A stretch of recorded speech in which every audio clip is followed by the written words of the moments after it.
गौरीपति सतनाम स्तोत्रम। नमो रुद्राय नीलाय भीमाय परमात्मने कपर्दिने सुरेशाय व्योमकेशाय वै नमः।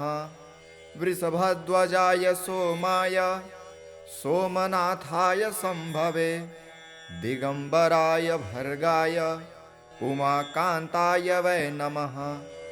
तपोमयाय भव्याय शिवश्रेष्ठाय विष्णवे व्यालप्रियाय व्यालाय व्यालानां पतये नमः। महीधराय व्याघ्राय पशूनां पतये नमः। पुरान्तकाय सिंहाय शार्दूलाय मखाय च मीनाय मीननाथाय सिद्धाय परमेष्ठिने कामान्तकाय बुद्धाय बुद्धिनां पतये नमः। कपोताय विशिष्टाय शिष्टाय सकलात्मने वेदाय वेदजीवाय वेदगुह्याय वै नमः। दीर्घाय दीर्घरूपाय दीर्घार्थाय विनाशिने नमो जगत्प्रतिष्ठाय व्योमरूपाय वै नमः। गजासुरमहाकालाय अन्धकासुरभेदिने नीललोहितशुक्लाय चण्डमुण्डप्रियाय च भक्तिप्रियाय देवाय ज्ञात्रे ज्ञानाव्ययाय च महेशाय नमस्तुभ्यं महादेव हराय च त्रिनेत्राय त्रिवेदाय वेदांगाय नमो नमः। अर्थाय चार्थरूपाय परमार्थाय वै नमः।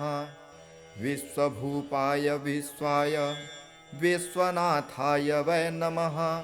शंकराय च कालाय कालाय वयरूपिणे अरूपाय विरूपाय सूक्ष्मसूक्ष्माय वै नमः।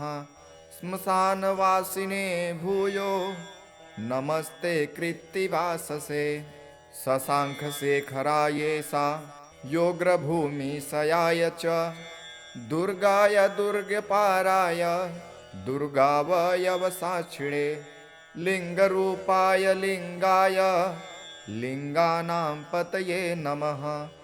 नमः प्रलयरूपाय प्रणवार्थाय वै नमः। नमो नमः कारणकारणाय मृत्युञ्जयात्मभवस्वरूपिणे श्रीत्र्यम्बकाय शीतकण्ठसर्व गौरीपतये सकलमङ्गलहेतवे नमः। नमो रुद्राय नीलाय भीमाय परमात्मने कपर्दिने सुरेशाय व्योमकेशाय वै नमः। वृषभध्वजाय सोमाय सोमनाथाय संभवे दिगंबराय भर्गाय उमाकान्ताय वै नमः।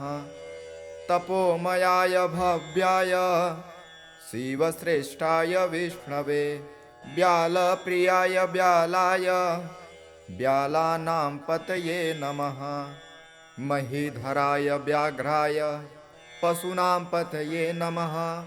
पुरान्तकाय सिंहाय शार्दूलाय मखाय च मीनाय मीननाथाय सिद्धाय परमेष्ठिने कामान्तकाय बुद्धाय बुद्धिनां पतये नमः।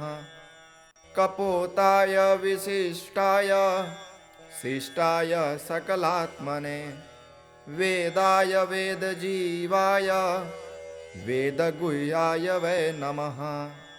दीर्घाय दीर्घरूपाय दीर्घार्थाय विनाशिने नमो जगत्प्रतिष्ठाय व्योमरूपाय वै नमः।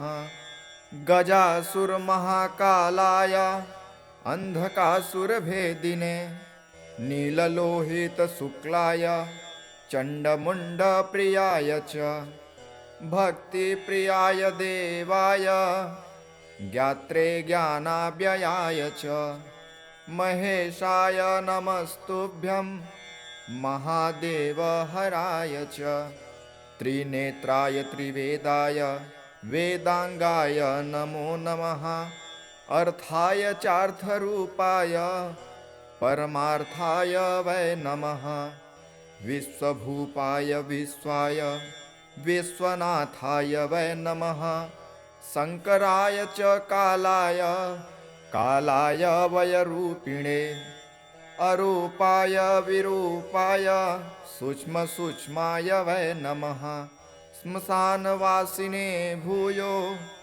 नमस्ते कृत्तिवाससे शशाङ्खशेखरायेषा योग्रभूमिशयाय च दुर्गाय दुर्गपाराय दुर्गावयवसाक्षिणे लिङ्गरूपाय लिङ्गाय लिङ्गानां पतये नमः नमः प्रलयरूपाय प्रणवार्थाय वै नमः नमो नमः कारणकारणाय मृत्युञ्जयात्मभवस्वरूपिणे श्रीत्र्यम्बकाय शीतकण्ठसर्व गौरीपतये सकलमङ्गलहेतवे नमः नमो रुद्राय नीलाय भीमाय परमात्मने कपर्दिने सुरेशाय व्योमकेशाय वै नमः वृषभध्वजाय सोमाय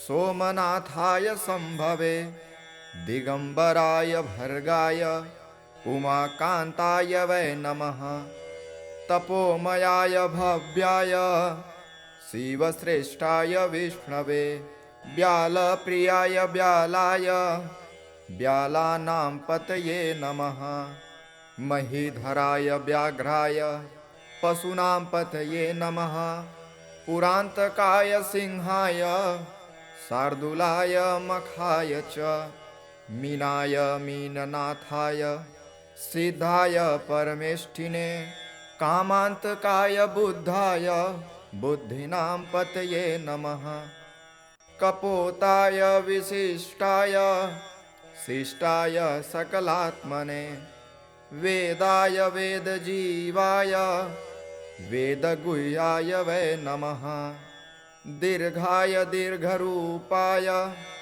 दीर्घार्थाय विनाशिने नमो जगत्प्रतिष्ठाय व्योमरूपाय वै नमः गजासुरमहाकालाय